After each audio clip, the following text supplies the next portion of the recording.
Welcome to class of physics. I Vishwanath Telugod from Tungal School of Basic and Applied Sciences, Jomkandi.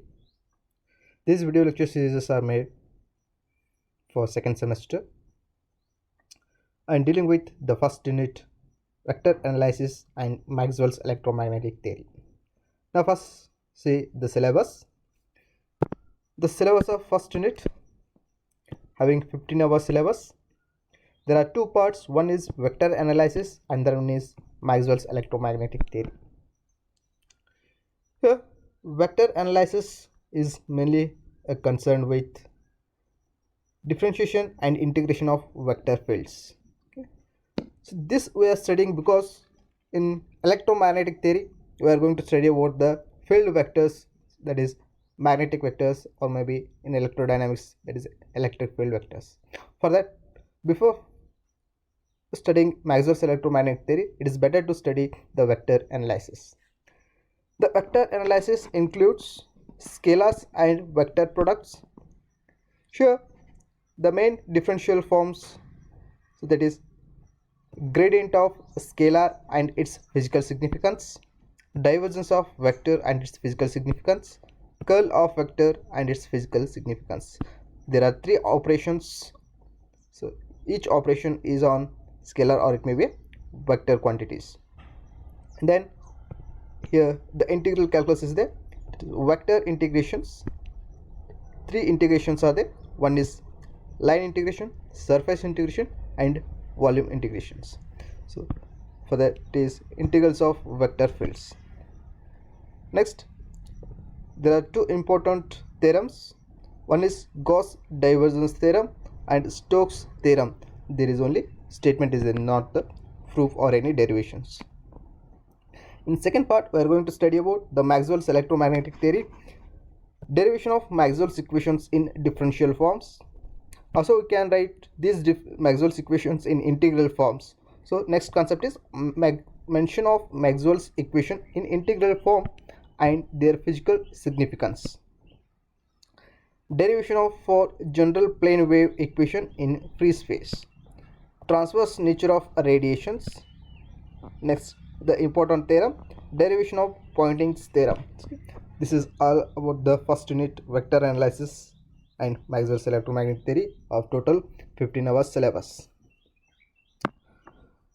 Now let's see the basic concept related to vector analysis, starting from scalars and vectors.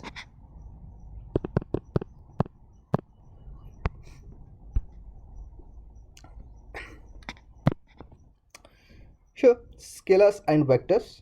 Scalars means quantities that have magnitude but no directions. So such kind of physical quantities we call it as scalar quantities. So for example, mass, charge, density, temperatures. These are having only magnitude that do not shows any specific directions. So next kind is vector. Here the quantities that have both the magnitude and direction are called vector quantities. These vector quantities examples are displacement, velocity, force, accelerations. Here these quantities are having both direction as well as magnitude. So here that direction and magnitude quantities represented by an arrow mark over the letter. So for example, velocity is represented by v. If you write v only, then that is related to the scalar quantity. So if you write the arrow mark, that indicates the directions, that means it has a directions, that is a vector quantity. For force we are writing as f cross, and for acceleration such kind of representations are made in vector quantities. And the magnitude is represented by arrow mark. So this arrow mark represents the magnitude as well as directions. So this part we call it as head and this part we call it as tail. Here head and this is tail. So this is a vector E. Okay. Next, operation of vectors. How the vectors are operating. These vectors are not operating simply like scalar quantities. We can add 2 plus 2 as 4 or 2 into 2 as 4, 3 into 6 as 6. So like that, these vector quantities are not simply operate. They have a particular rule because they have the components in a particular directions. Okay, first one is addition of two vectors. Place the tail of b at the head of a, then the sum is a plus b. Okay, tail of b and head of a, there are two vectors, one is b and the other one is a. Okay, first tail of b. What is tail of a? There is a vector, this vector is b, this is tail of vector, and this is head of the vector b. And head of a, so here a is maybe here. Okay, this is vector a, this is vector a, and this is vector b, and whenever we are going to add these two, then it becomes vector b plus vector a. So that is the resultant vector. Okay, that resultant vector is this one. So like that we can add in reverse directions. Vector form the tail of a to the head of b. Now in the reverse directions, add tail and head of b, so that will gives b plus a, and this is a plus a. Maybe sentence is reverse.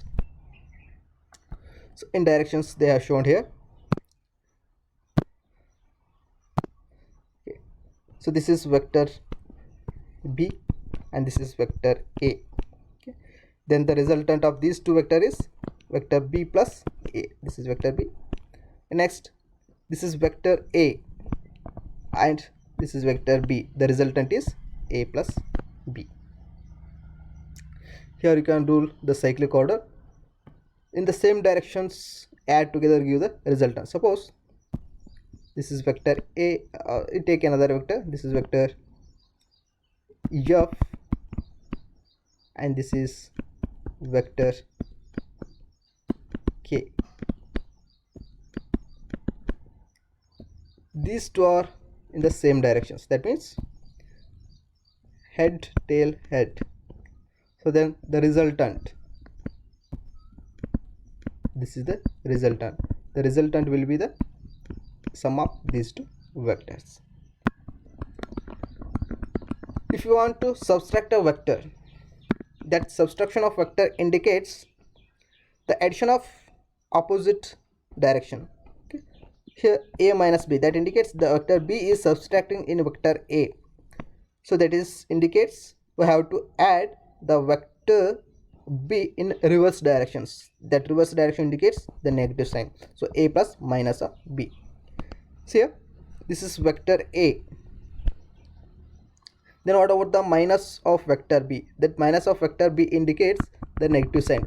So here in this a then b, but the minus b indicates in reverse directions. And reverse direction, that indicates the head, these two add together, head of vector a and head of vector b. So that is the reverse direction of vector b.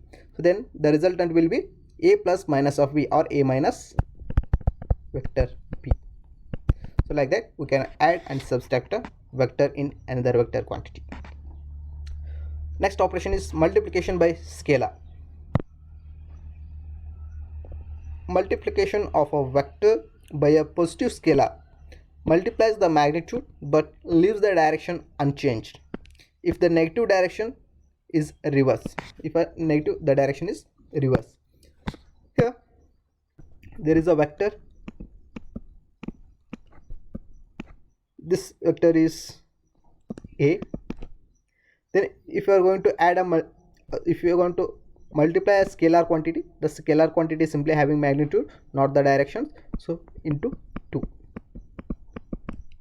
So then what happens, the magnitude of this vector is multiplied by this quantity, but the direction is unchanged. Okay. The magnitude increases. This length indicates a magnitude of vector a, that is into 2, that indicates 2 times the magnitude is increases 2 times. Then this is 2a.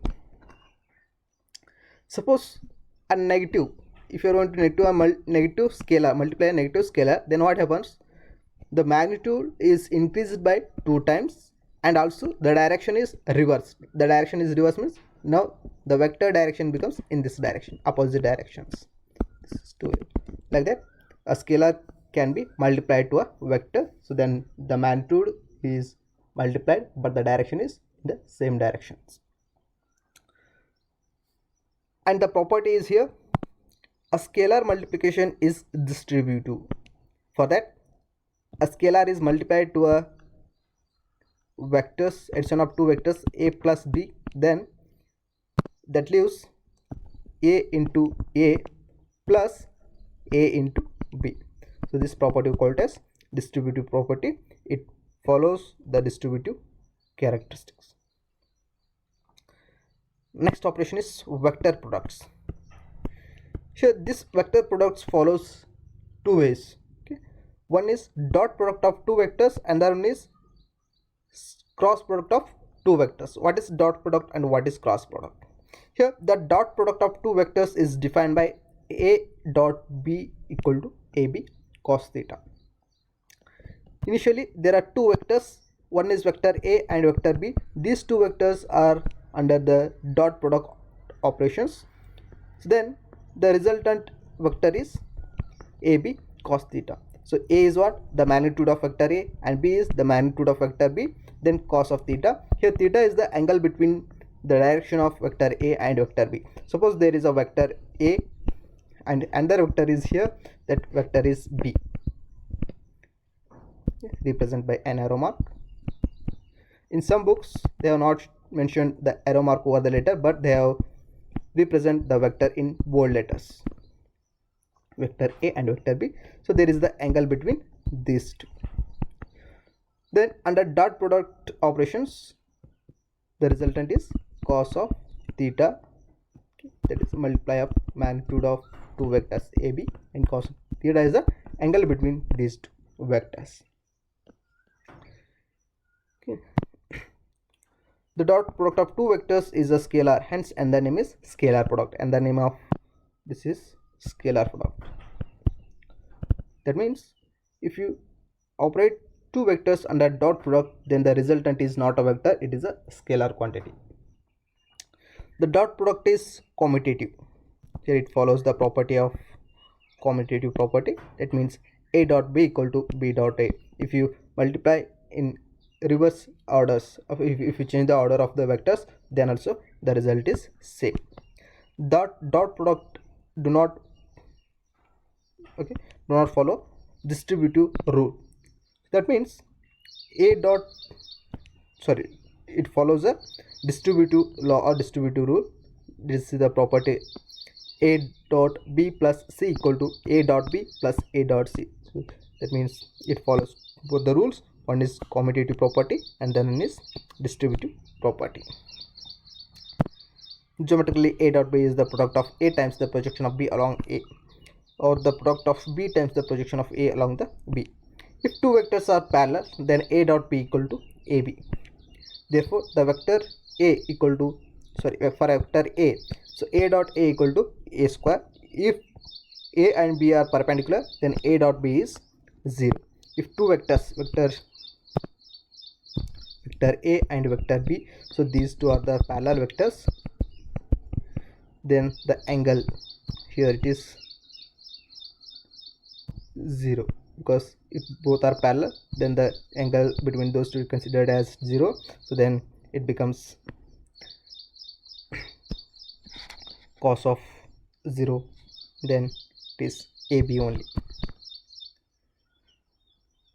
If vector a is multiplied by the same vector a, then what happens? So it is a cos theta. If a vector multiply itself under dot product, then the angle becomes 0, then cos of 0 is 1. So a into a is a square. For that it is magnitude of square of the magnitude of a vector. If two vectors are perpendicular, so vector a and vector b, the angle is here 90, then it becomes 0. Then another kind of vector operation here, cross product of two vectors. The cross product of two vectors is defined by a cross b equal to ab sin theta, where n is unit vector pointing perpendicular to the plane of a and b. So here the presentation of cross product is like this: a cross b equal to ab sin theta n cap. Now the cross product of two vectors is again a vector quantity. Here n cap units a unit vector that is perpendicular to the plane of A and B. Okay. So this is A and this is B. Then the perpendicular to this is unit vector n cap. This is the angle theta.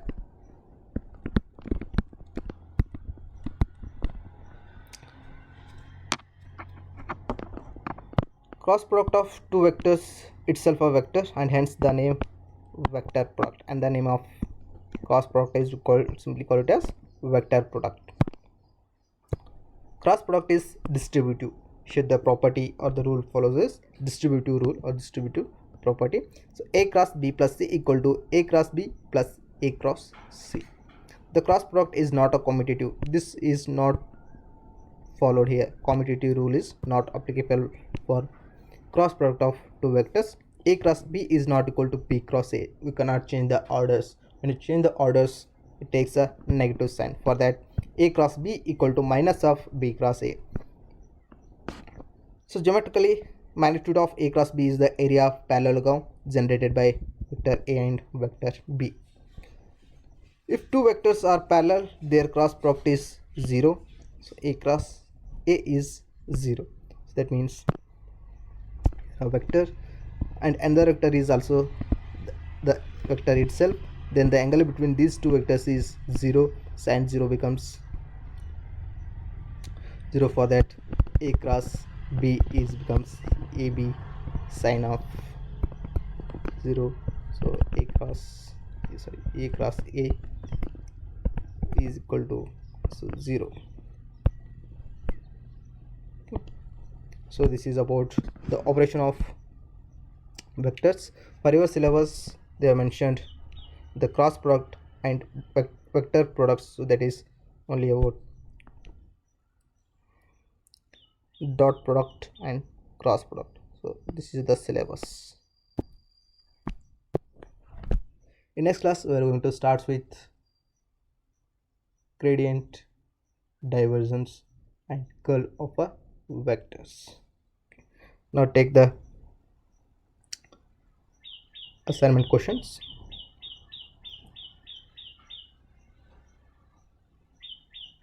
Solve the dot product and cross product problems by creating yourself. Thank you.